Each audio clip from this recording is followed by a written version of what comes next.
ba kasi yung nawawala? Yung monthly sales report ng 5 branches natin, hindi ko mahanap. Soft copy, wala? Meron. Pero kasi yung manual computation ang kailangan ko doon. Yun ang kailangan ko i-cross-check. Ay. 5 branches yun. Ang dami nun. So ibig sabihin, magmamano-mano ako ngayon. Ilang araw ko ginawa yun, kuya. O tas ngayon, ahalongkatin ko ulit yung mga resibo ng Consumo Mart. Kay Angge, baka naiwan mo kay Angge. Hindi ko yan nasa akin yun eh. Nandito yun. Nandito dapat yun. Nalaglag. May possibility na malaglag yun, ha? O di ko na maghanap. Nalaglag pa, hindi wala na dito. Dito yun eh. Kasi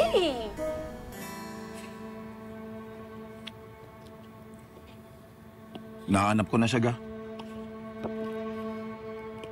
Dagdag lang yan sa collections mo na above. Gar, babe number 5 na ba yan? Pang babe number 1 to. Babe number 1? Kala ko ba si Bea yun? Di ba from babe number 3, in-upgrade mo siya to babe number 1? Lumang kwento na siya. Downgraded na siya sa babe number 2. Ano bang meron dyan sa Andrea Cruz na yan? Iba siya sa mga usual type ko. Simple lang. Mukhang disente.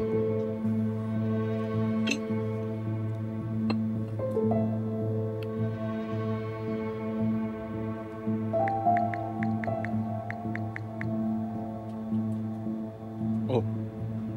Wait, stock mo? Bago yan, Gara. Ikaw yung hinahabol ng mga e-above. Parang nabaliktad na ata. Para may iba naman, sawa na ako sa nagkakandara pa sa akin.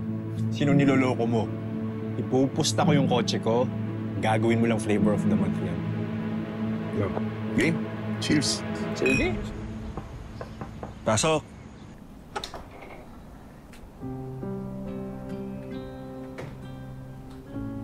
Okay na ba yung sugat mo? Kausap ko pala si paring Abel. May nahanap na daw siyang apartment. Kaya lang, 3 araw pa daw bago makalipat kasi may mga kailangan pang ayusin naisip ko mag-hotel na lang muna kami. Naku, wag na. Namumroblema na nga kayo ni Jessica sa pera tapos gagastusin niyo pa. Hindi, umumurahin lang naman. Kaya sa ipang hotel niyo, gamitin niyo na lang yung pera sa pagbili ng mga bagong gamit niyo. Hindi ba? Hindi niyo na makukuha yung bagong gamit niyo dun sa Airbnb, hindi ba? Oo, kaya lang, paano si Jeffrey tsaka si Andrea? Hindi magsusumbong si Noah. Sigurado ka ba? Ang laki ng galit niya eh. Sigurado kung magsusumbong yun sa mga anak natin. Hindi naman siya ganun. Pag sinabi ko kay Noah, ako ang aayos ng problema ko, hindi siya makikialam. Alam ko, laki-laki na ng atraso ko sa'yo. Pati kayo ni Noah, mukhang masisira ko pa. Hindi ba sinabi sa'yo ni Colleen? Nahiwalay na kami ni Noah bago ka dumating. Bakit? Akala ko ikakasal na kayo. Hindi ko na kayang magmahal. Siguro nga, hindi para sa akin yung relasyon o kaya yung kasal. Iisa lang naman ang lalaki nakikita kong magdadala sa akin sa altar. Ikaw.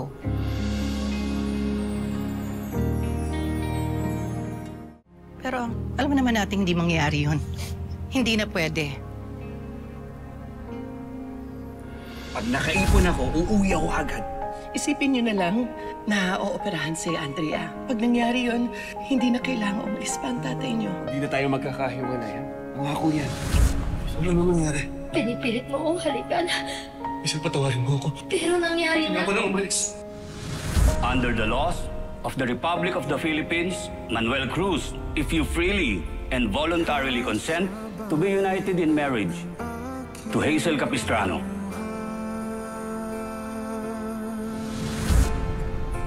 I do.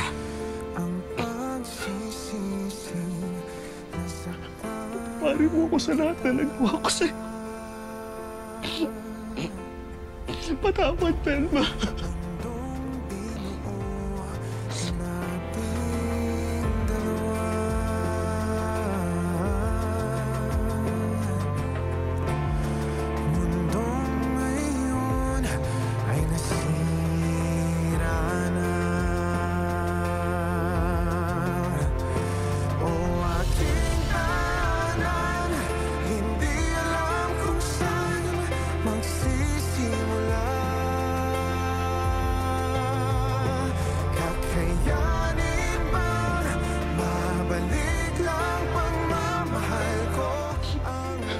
ba noon pa lang alam ko kahit hindi ka pa naniniwala sa kasal?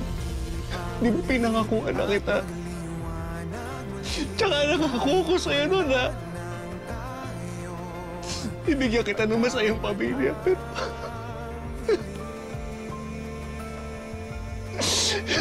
Hindi ko nagawa yun. Hindi ko nagawa yun. Binigo kita. Sinira ko yung buhay mo, pati yung mga anak natin. Inaamin ko, Manuel. Andito pa rin yung sakit. Lumalabas siya tuwing naalala ko yung hirap ng mga anak natin nung iniwan mo kami. Pero tapos na yon.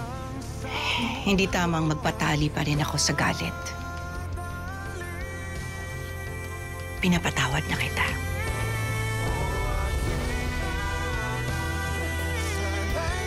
Maraming salamat, Velma. Hindi man tayo itinadhana. Minsan na rin naman tayo naging magkaibigan, hindi ba? Pwede naman siguro nating subukang ibalik yun. Velma, pinapangako ko sa'yo. Hindi ko nasisirain tiwala mo sa akin. Kahit na magkaibigan na lang tayo ngayon. Pangako yan.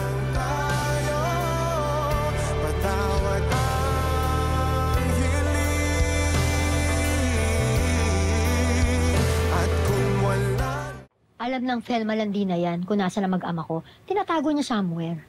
So, anong balak mo? You know what? I need someone to infiltrate Felma Smith Products. Para kuhanin ang loob ni Felma. At makakuha ng impormasyon. Kaya, tinawagan ko yung kapatid ko, si Hilda. Si Hilda? Eh, aanga-anga yun.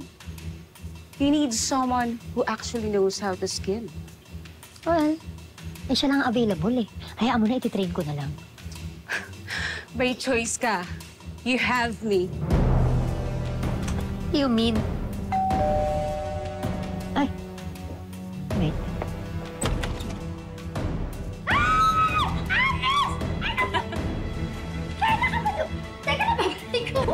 Ano ba? Andito ka!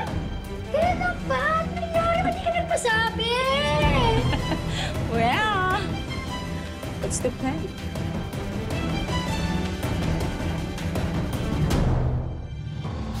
Ma'am Andrea, di ba sabi ko mamaya mo na ako istorbohin? Sinabi naman sa akin ng staff mo, but I insisted. Joel Santiago. Bakit ka naglilipit ng gamit? I'm leaving. Resigning? Yes. Okay.